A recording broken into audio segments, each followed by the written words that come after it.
Þetta á Móli, Kristján Sigurður Ólafsson, stundum kallaði Móli, Litli Móli, en þú samt stærri en þessi sem hinn kallaði Stóra Móla.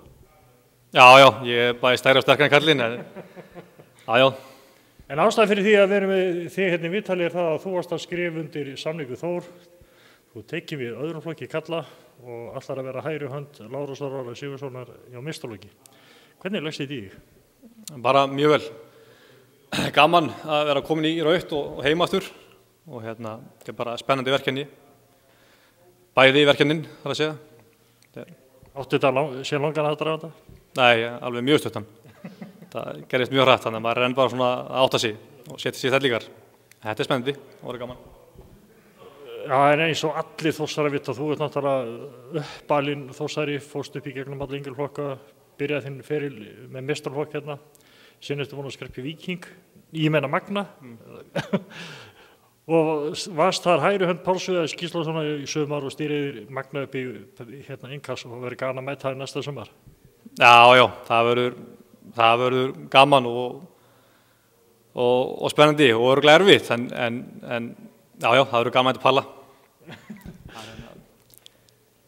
Palli er náttúrulega þannig gæja að við verður gaman að mæta honum. Já, það verður mjög gaman. Hann er náttúrulega góð vinur okkar og Þórsari fyrst og fremst, sko. Þannig að þetta verður bara mjög gaman. Segðu mér, þetta er þá fyrsta skipti í annað skipti sem annað liði sem þú ert að fara þá sem aðstoðarþjálfari í meistaraflokk, þannig að þú ert að fara að gera gildari svona sem þjálfari. Já, þetta er mitt annan tímabil, fyrsta var í fyrra með Palla, með Magna og það gekk bara svona ljómandi vel, lærið mikið og fórum upp vissulega, þannig að þetta er bara rétt að fara á stað og maður er svona að þreifa fyrir sér í sem þá. En áður hafður þú komið hérna hjá Þór að sem þjálfari í yngri flokkum, þannig að þú veist alveg svona nokkurni þó þessi kannski ekki alveg að sama að þjálfa börn og fullorðna menn. Já, ég er búinn að vera að nudda aðeins í þessu svona á yngri árum, þá var ég með yngri flokkana hérna í 2-3 ár og hafði gaman af, þannig að þetta er bara svona og hef alltaf haft áhuga fyrir þessu, fyrir þjálfun og Karl það er mér alltaf búinn að vera að nudda í þessu mörg ár, þannig að þetta er svona bara spennandi og gaman. Heldur að hann eigi eftir að gefa föguleg ráð?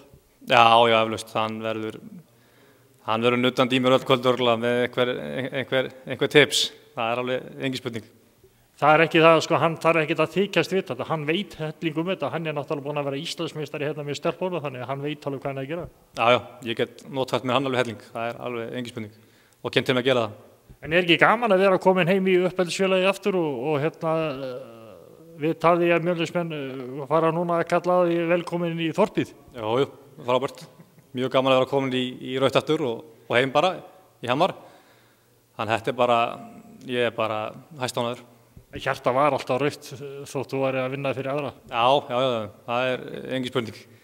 Ég hef ekki farið eins mikið á Facebook og Karl fæðið minn, en ég hef alltaf staðið með mínum í Þór. Þetta er glæsileg ís að vera til hamingju og gangið vel. Takk fyrir það. Ekki bara sáttur, heldur himinlifandi á dekkjum frá Yokohama. Þú fær Yokohama dekkin hjá Dekkjahöllinni og á dekkjahöllin.is.